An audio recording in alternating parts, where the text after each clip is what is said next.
You are listening to the Barbra Show, the place where we discuss all that really matters. We will cover all you need to know about lifestyle, health, spirituality, and plus so much more. Are you ready? Let's dive in.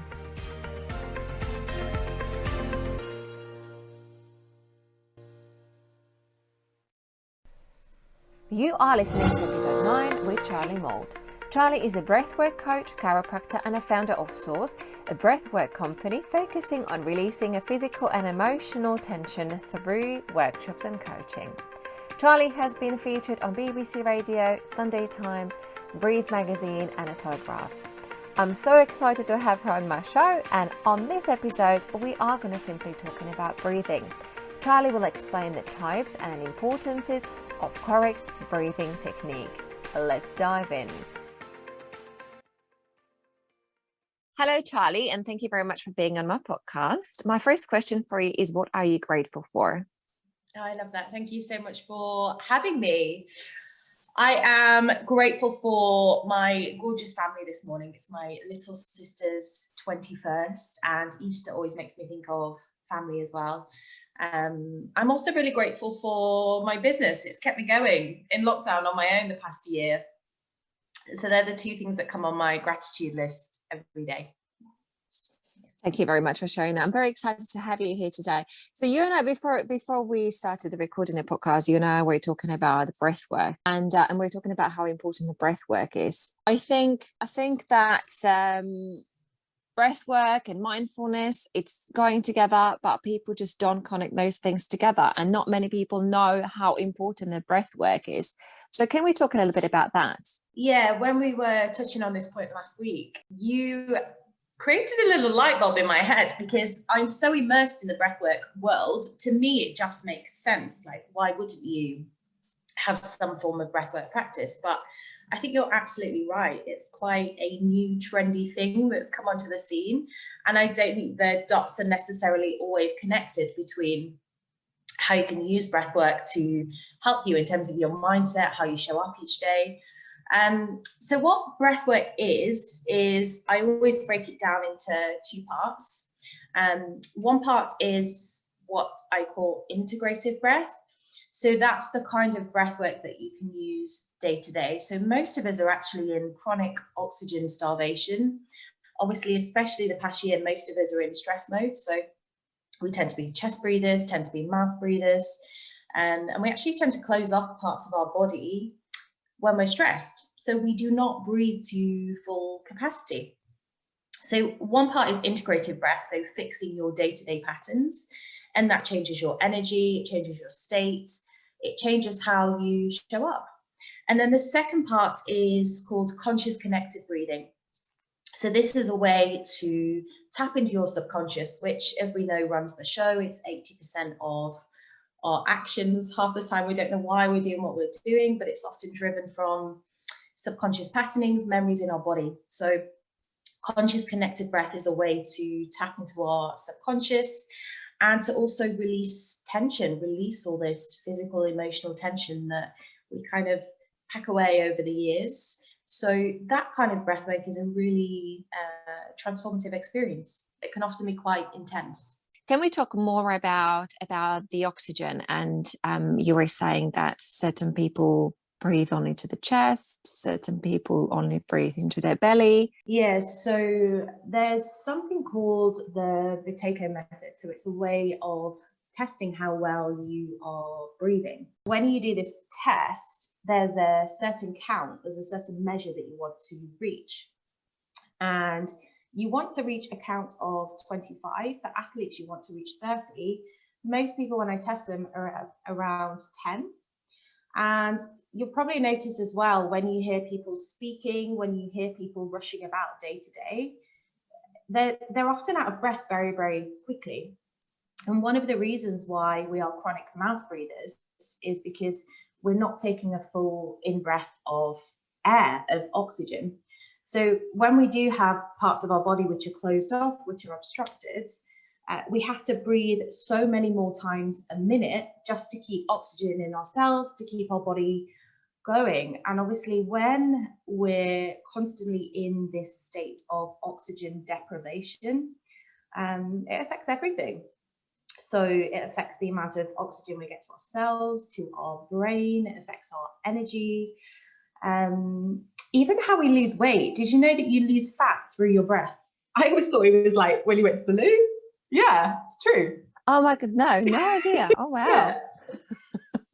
So it has a huge impact. Obviously, you know, we won't be alive without oxygen. If you think about, I always say this, and I said this when I chatted to you on the phone last week. So how you breathe mirrors how you live your life. It's a bit dark, but if you think about someone who is close to their deathbed, it's like the breath is like, they call it the death rattle, don't they? You know, the breath becomes so slow and labored. And when someone is depressed or feels apathetic, the breath is so slow, it's small, you don't breathe. But actually, when you're moving forwards in life, like when I talk to you, Barbara, you have so much passion, you're in service to people, you're stepping up. When you do that, your breath is so much more full, there's so much more life in your body, we have so much more capacity to feel our emotions. Absolutely amazing. You know, I said to you before, and just to tell this to listeners, I said that I believe that the soul connects to the body when we are born by breath, by that first breath. I have so many questions for you, Charlie. I want to talk about how do we lose weight by breathing? how do we connect to our consciousness? How do we speed up the metabolism? Just like literally, I just really don't know where to start. But yeah, but let's just talk about. You were saying last time we talked, you were saying that the first breath is very painful. Let's start there. Yeah, so how I discovered this was actually on my breathwork training, which kind of makes sense. But we did something called rebirthing. So we had this hot tub. I don't know if you've ever done this. We had this hot tub and you had to put on a scuba mask and you had to like lie face down and you had two people holding you. And you had to breathe underwater for about 20 minutes. And it's meant to simulate the birth experience. So it was so interesting because when each participant came out of the water, some people were really chilled, some people would scream and cry, and it's like something would come over them. One thing that happened when I came out the birthing pool is I got this intense pain in my chest. And when we broke it down afterwards, often babies, obviously, if you think about it, you're in the womb, you're not taking in oxygen, you're not breathing air. So that first breath, especially when a lot of births nowadays tend to be kind of traumatic. So when we take our first breath, most babies get this searing pain, which is why you get this big yell, this big scream. So the interesting part about that is that we are getting imprinted from day one with our breath. And in some ways, it can teach us right from being a newborn that when we take a deep breath, it's scary. And actually that mirrors our entire life, because as soon as something scary happens, we stop breathing. I know there are so many people who don't breathe.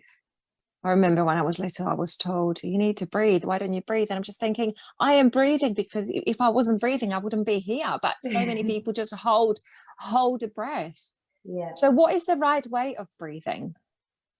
Good question. So obviously, one of the main things is activating your diaphragm. That's your primary breathing muscle. So practicing placing your hands on your belly, lying down so you don't feel the compression, the weight of your body as you're seated.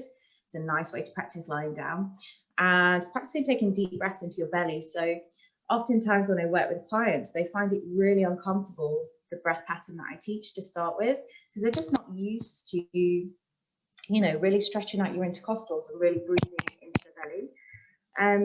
So you want to be breathing into the belly. You want to be breathing through your nose. Your nose is designed to warm up the air to the right temperature, to filter out, you know, any germs, anything that you don't want going into your body. So practicing breathing through your nose, and there's lots of ways that you can do that. You can tape up your mouth at nighttime. A big portion of the time we spend mouth breathing is when we sleep. And if you're not sure if you're a mouth breather, one of the common signs is you'll wake up in the middle of the night and you're absolutely parched. You're so thirsty. Same if you wake up in the morning, you're really, really thirsty. So nose breaths, breathing into your diaphragm. And also you should be breathing about 6 breaths per minute. So you can practice that by practicing deep breaths and practicing breath holds. So when you practice breath holds or something called light breathing, then you build up your intolerance to carbon dioxide.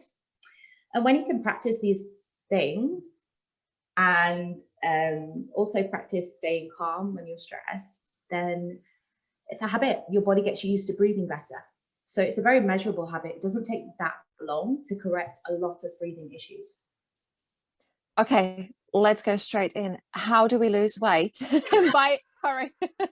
How do we lose weight by breathing? Come on. I'm sure everybody wants to know. We should have done the whole podcast on this.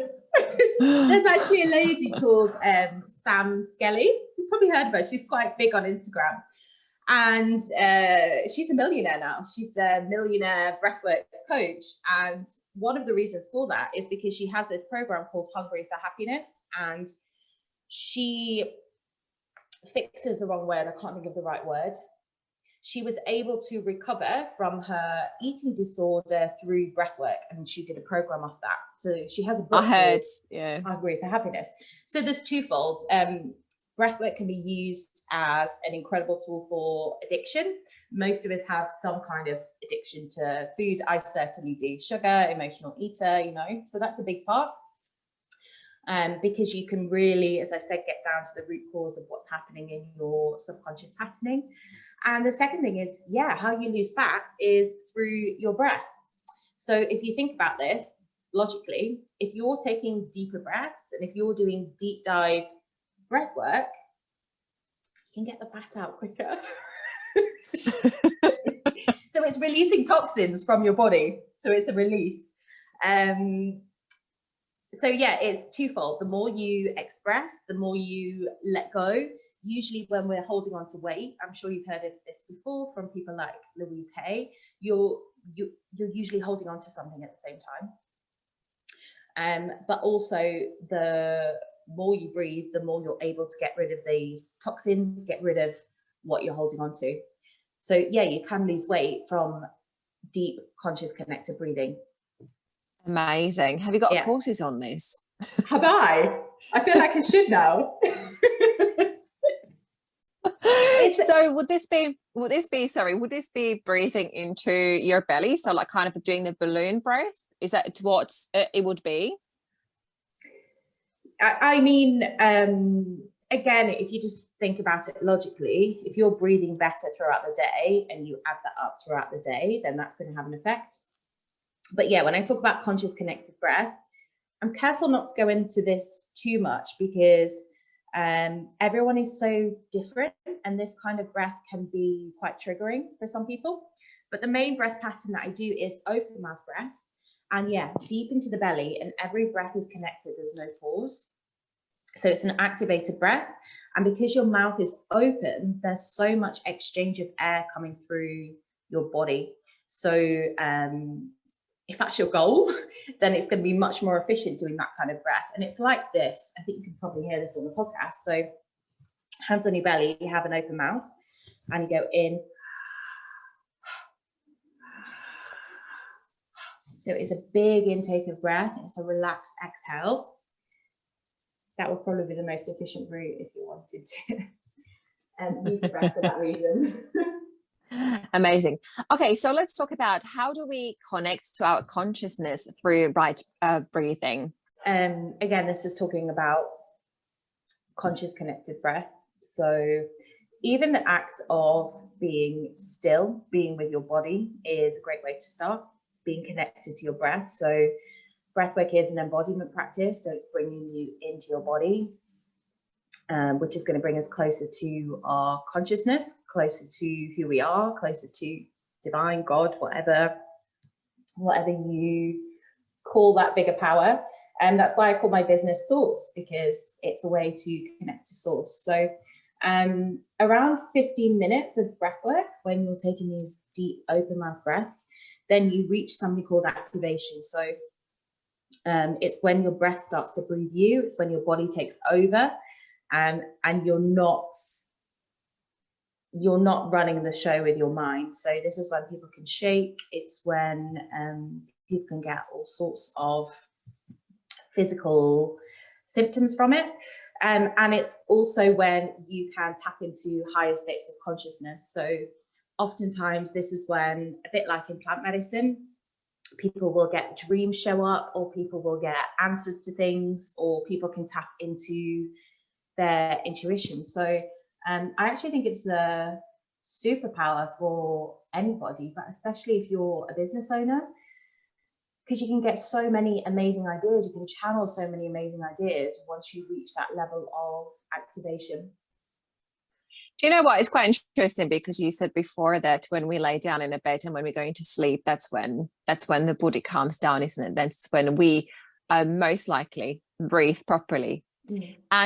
And that's the power of stillness and the power of silence. So I suppose if you add the breath work to it, you can expand and achieve more of those downloads and achieve the highest level of concentration. And it's really nice to do breath work before you do meditation, because you can really drop into like a new level of stillness.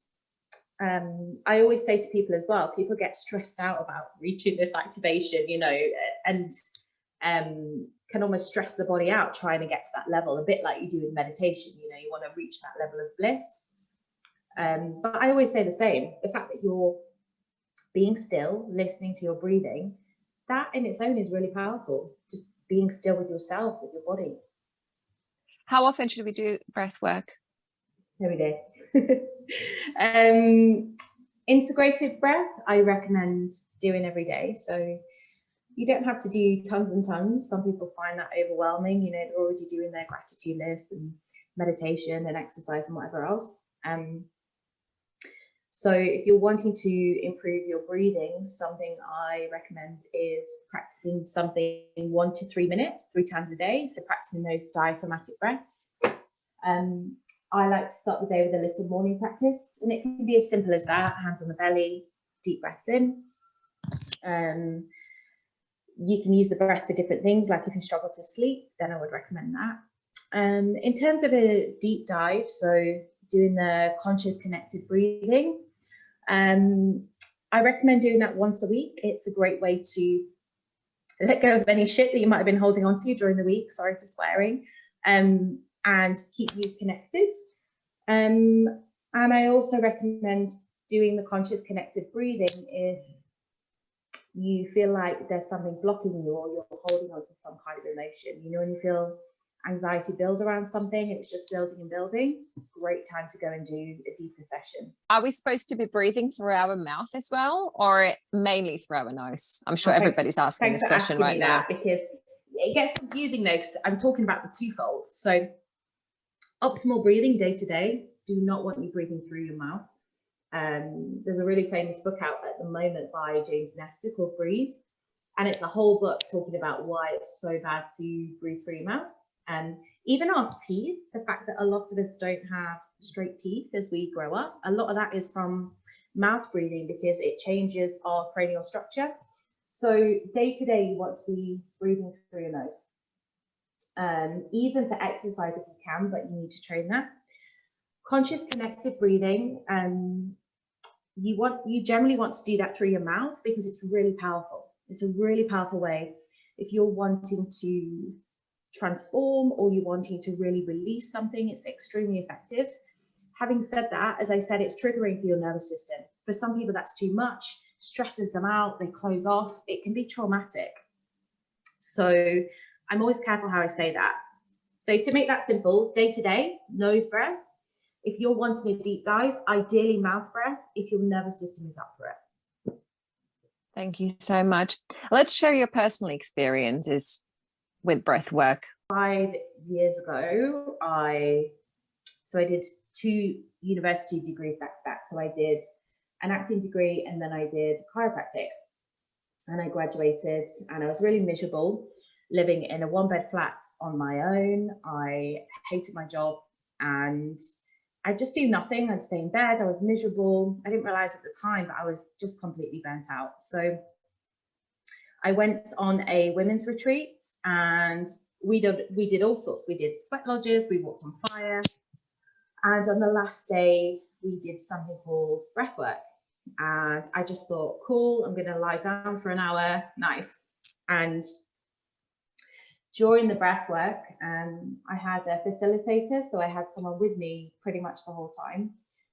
And there was actually something that came up during my childhood. And really weird, you wouldn't normally do this as a facilitator. She started touching my legs, which was really triggering for me. And there was also a song that came on, which also took me back to something that happened in my childhood as well. So it was actually quite traumatic, my first breathwork experience. And it was a memory. It was something that had kind of been kept a secret in my family.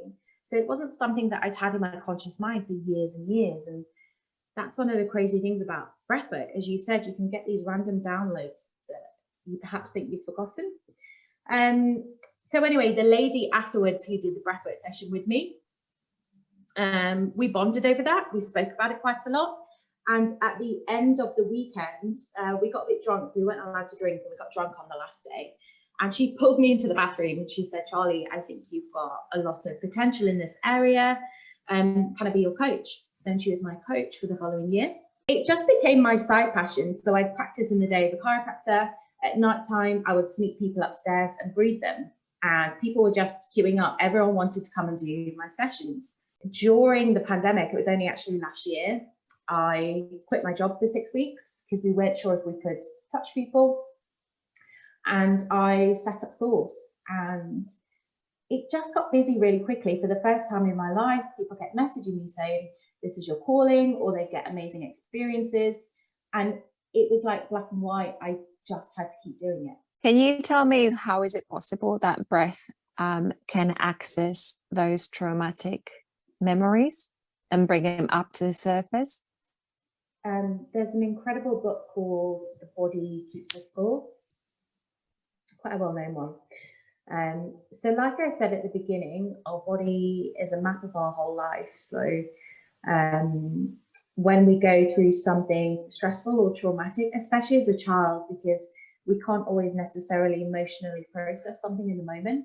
Same now, if something happens where, we just physically can't compute what's happening in that moment, then we hold on to that energy, we store that energy, we store that tension in our body. If you were to have a feel around in your body right now, so feeling around your heart space, feeling around your diaphragm, which is also called our fear belt, feeling into our belly, there's actually some really painful sore spots. And if you were with a facilitator, it can almost feel like searing pain to press into those areas. So we hold on to this tension, this energy, and it's like a memory in our body. So when we breathe into that area, when we release that energy, then that's when you can feel that processed emotion. That's when you work through it, and that's when these things can come up. Thank you so much, Charlie. Where can listeners find you and get in contact with you? Instagram is a good place. I do lots of little videos in there. That's just my name, Charlie Moult. Clubhouse, I'm a little bit addicted to Clubhouse, Charlie Moult. Also my website is sourcebreathwork.com. Thank you for listening. I hope you have enjoyed this episode and that you have gained a lot of information. As I have just launched this podcast, I have decided to give 2 lucky listeners a free psychic reading each month for the period of next 3 months. These readings will be a combination of a tarot and a psychic channeling. To enter, all you need to do is leave a review in the iTunes store, take a screenshot of it, send it to me on barbramayShow@gmail.com, which is BarbraMayshow@gmail.com. As you may already know, reviews are very important for podcasts, and they will help podcasts to expand and direct the important topics discussed to the appropriate audience. At the end of every month, I will announce the winner on my Instagram, which is at the Barbra May Show. So keep your eyes peeled, and I cannot wait to see you on the next episode.